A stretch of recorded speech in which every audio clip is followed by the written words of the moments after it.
ನಮ್ಮ ಪ್ರೀತಿಯ ವೀಕ್ಷಕರಿಗೆ ನಮಸ್ಕಾರಗಳು. ಇಂದಿರಾ ಮನೆ ಅಡುಗೆಗೆ ಸುಸ್ವಾಗತ. ಇಂದಿರಾ ಮನೆ ಅಡುಗೆಯಲ್ಲಿ ಇವತ್ತು ನಾನು ಸಬ್ಬಕ್ಕಿ ರವೆ ಇಡ್ಲಿ ಮಾಡ್ತಾ ಇದ್ದೀನಿ. ಸಬ್ಬಕ್ಕಿ ರವೆ ಇಡ್ಲಿ ಮಾಡೋದಕ್ಕೆ ಮೊದಲಿಗೆ ನಾವು ಒಂದು ಕಪ್ ಸಬ್ಬಕ್ಕಿ ನೆನೆಸ್ಕೊಳ್ಳೋಣ. 1 ಕಪ್ ಸಬ್ಬಕ್ಕಿ ತೊಗೊಂಡಿದ್ದೀನಿ. ನೋಡಿ, ಕಪ್ ಯಾವ ತೊಗೊಂಡಿರ್ತೀವೋ ಅದರಲ್ಲೇ ನಾವು ಹಾಕ್ಕೊಂಡ್ರೆ ತುಂಬ ಚೆನ್ನಾಗಿರುತ್ತೆ.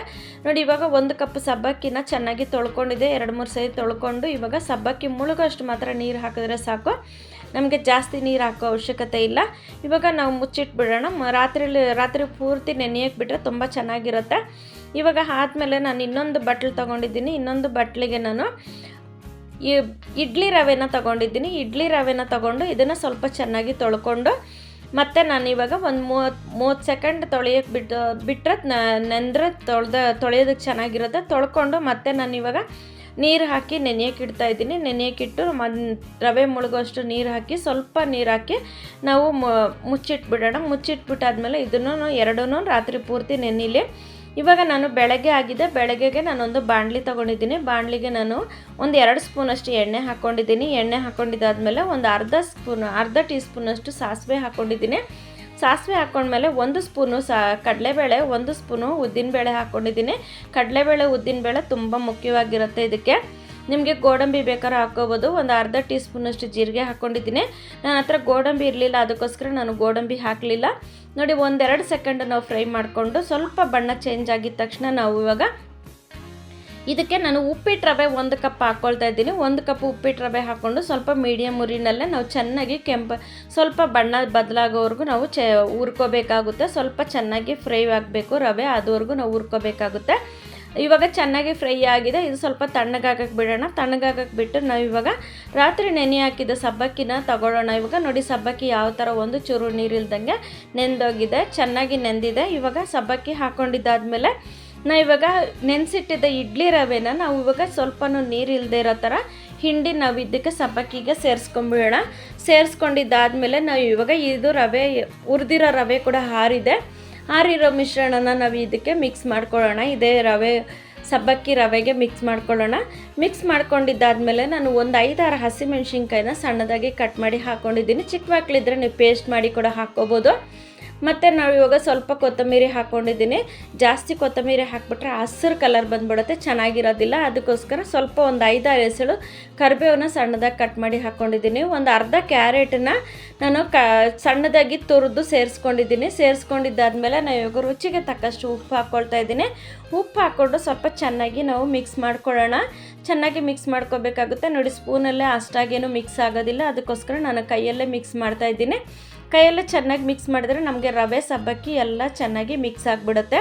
ಇವಾಗ ನಾನು ಯಾವ ಕಪ್ಪಲ್ಲಿ ಸಬ್ಬಕ್ಕಿ ತೊಗೊಂಡಿದ್ನೋ ಅದೇ ಕಪ್ಪಲ್ಲಿ 1 ಕಪ್ಪು ಮೊಸರು ತೊಗೊಂಡಿದ್ದೀನಿ. ಗಟ್ಟಿ ಮೊಸರನ್ನ ತೊಗೊಂಡು ಸೇರಿಸ್ಕೊಳ್ತಾ ಇದ್ದೀನಿ. ಸೇರಿಸ್ಕೊಂಡು ಚೆನ್ನಾಗಿ ಮಿಕ್ಸ್ ಮಾಡ್ಕೊಳ್ಳೋಣ. ಸ್ವಲ್ಪ ಚೆನ್ನಾಗಿ ಮಿಕ್ಸ್ ಮಾಡ್ಕೋಬೇಕಾಗುತ್ತೆ. ನೋಡಿ, ಮೊಸರು ಸಾಕಾಗಿಲ್ಲ ಅಂದರೆ ಇನ್ನೂ ಸ್ವಲ್ಪ ಮೊಸರು ಕೂಡ ಸೇರಿಸ್ಕೋಬೋದಾಗುತ್ತೆ.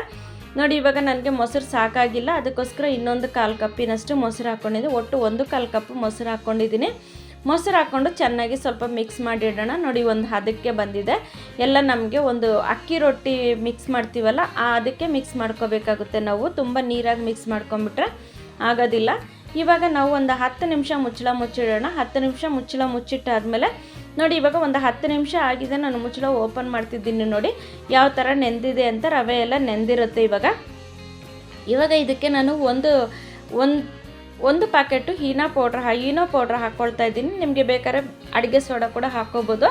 ಹಾಕ್ಕೊಂಡು ನಾವು ನೋಡಿ ಈಗ ಚೆನ್ನಾಗಿ ಮಿಕ್ಸ್ ಮಾಡ್ಕೋಬೇಕಾಗುತ್ತೆ. ಮಿಕ್ಸ್ ಮಾಡಿಕೊಂಡು ನಮಗೆ ಇನ್ನು ಸ್ವಲ್ಪ ಗಟ್ಟಿ ಅನ್ನಿಸ್ತಿದೆ, ಅದಕ್ಕೋಸ್ಕರ ನಾನು ಒಂದು 2-3 ಸ್ಪೂನಷ್ಟು ನೀರು ಹಾಕ್ಕೊಳ್ತಾ ಇದ್ದೀನಿ. 2-3 ಸ್ಪೂನ್ ನೀರು ಹಾಕ್ಕೊಂಡ್ರೆ ಸಾಕು, ಜಾಸ್ತಿ ನೀರು ಹಾಕ್ಕೊಳ್ಳೋದು ಬೇಡ.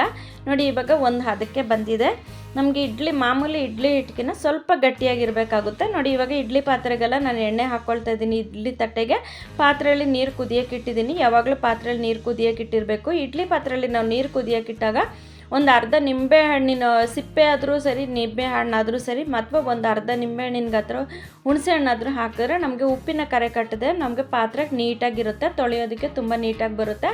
ನೋಡಿ, ಎಣ್ಣೆ ಎಲ್ಲ ಹಚ್ಕೊಂಡಿದ್ದಾದ್ಮೇಲೆ ಇಡ್ಲಿಗಳನ್ನೆಲ್ಲ ನಾವು ಇದಕ್ಕೆ ಹಾಕ್ಕೊಳ್ಳೋಣ. ಇಡ್ಲಿನೆಲ್ಲ ಪ್ಲೇಟಿಗೆ ಹಾಕ್ಕೊಳ್ಳೋಣ. ಮುಕ್ಕಾಲು ಇಡ್ಲಿ ಹಾಕ್ಕೊಂಡು ಮುಕ್ಕಾಲು ಇಡ್ಲಿ ಮಿಕ್ಸ್ನ ಹಾಕ್ಕೊಂಡು ನಾವು ಇಡ್ಲಿ ತಟ್ಟೆಗಿಡೋಣ. ತಟ್ಟೆಗಿಡೋದು ನಮಗೆ ಕಾಣ್ತಿಲ್ಲ, ನಾನು ಹಾಕ್ತಿರೋದು ಪಾತ್ರೆಗೆ ಹಂಗೆ ಇಡ್ತಿದ್ದೀನಿ.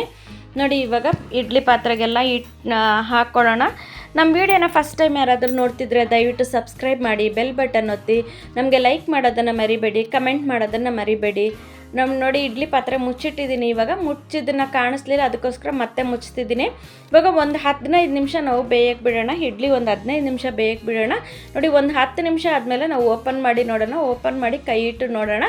ನೋಡಿ ಇನ್ನೂ ಸ್ವಲ್ಪ ಬೇಯಬೇಕಾಗಿದೆ, ಕೈಗೆ ಅಂಟ್ತಾ ಇದೆ. ಹಾಗಾಗಿ ನಾನು ಮತ್ತೆ ಮುಚ್ಚಿ ಒಂದು 5 ನಿಮಿಷ ಮುಚ್ಚಿಡ್ತೀನಿ. ಮುಚ್ಚಿಟ್ಟಾದಮೇಲೆ ಮತ್ತೆ ನಾವು ಓಪನ್ ಮಾಡೋಣ. ಇಡ್ಲಿ ಓಪನ್ ಮಾಡಿ ನೋಡೋಣ. ಮತ್ತು ನೋಡಿ ಇವಾಗ ಓಪನ್ ಮಾಡ್ತಿದ್ದೀನಿ. ಓಪನ್ ಮಾಡಿದ್ರೆ ಇಡ್ಲಿ ಬೆಂದಿದೆ. ಬೆಂದಿದ ತಕ್ಷಣ ಬಿಸಿಲು ತೆಗಿಬಾರ್ದು. ಒಂದು 3-4 ನಿಮಿಷ ನಾವು ತಣ್ಣಗಾಗಕ್ಕೆ ಬಿಟ್ಬಿಟ್ಟು ನೋಡಿ ಇವಾಗ ಇಡ್ಲಿ ಓಪನ್ ಮಾಡ್ತಿದ್ದೆ. ನೋಡಿ ಸೌಟ್ಗೂ ಅಂಟಿಲ್ಲ, ಕೈಗೂ ಅಂಟುತ್ತಿಲ್ಲ, ಸ್ಮೂತಾಗಿ ಬಂದಿದೆ. ಇದು ಬಿಸಿ ಬಿಸಿ ತಿನ್ಬೇಕಾದ್ರೆ ತುಂಬ ಚೆನ್ನಾಗಿರುತ್ತೆ. ಬಿಸಿ ಬಿಸಿ ಕಾಯಿ ಚಟ್ನಿಗೆ ಮತ್ತು ಸಾಗು, ತರಕಾರಿ ಸಾಗು, ನಾನಿವತ್ತು ಆಲೂಗಡ್ಡೆ ಸಾಗು ಮಾಡಿದ್ದೀನಿ. ಇದಕ್ಕೆ ತರಕಾರಿ ಸಾಗು ಎಲ್ಲ ಹಾಕಿ ಮಾಡಿ ತಿಂದರೆ ತುಂಬ ಚೆನ್ನಾಗಿರುತ್ತೆ. ನೀವು ಮನೇಲಿ ಮಾಡಿ ನೋಡಿ ಹೇಗನ್ನಿಸ್ತು ಅಂತ ನಮಗೆ ಕಮೆಂಟ್ ಬಾಕ್ಸಲ್ಲಿ ತಿಳಿಸಿ. ನಮಗೆ ಸಬ್ಸ್ಕ್ರೈಬ್ ಮಾಡೋದನ್ನು ಮರಿಬೇಡಿ, ಬೆಲ್ ಬಟನ್ ಒತ್ತೋದನ್ನು ಮರಿಬೇಡಿ. ನೋಡಿ ಇಡ್ಲಿ ಯಾವ ಥರ ಸ್ಮೂತಾಗಿ ಬಂದಿದೆ ಅಂತ, ಒಳಗಡೆ ಯಾಕೆ ಬೆಂದಿದೆ ಅಂತ ತೋರಿಸ್ತಿದ್ದೀನಿ. ನಮ್ಮ ವಿಡಿಯೋನ ಸ್ಕಿಪ್ ಮಾಡದೆ ನೋಡಿದ್ದಕ್ಕಾಗಿ ತುಂಬ ಧನ್ಯವಾದಗಳು ವೀಕ್ಷಕರೇ. ನಮಸ್ಕಾರ.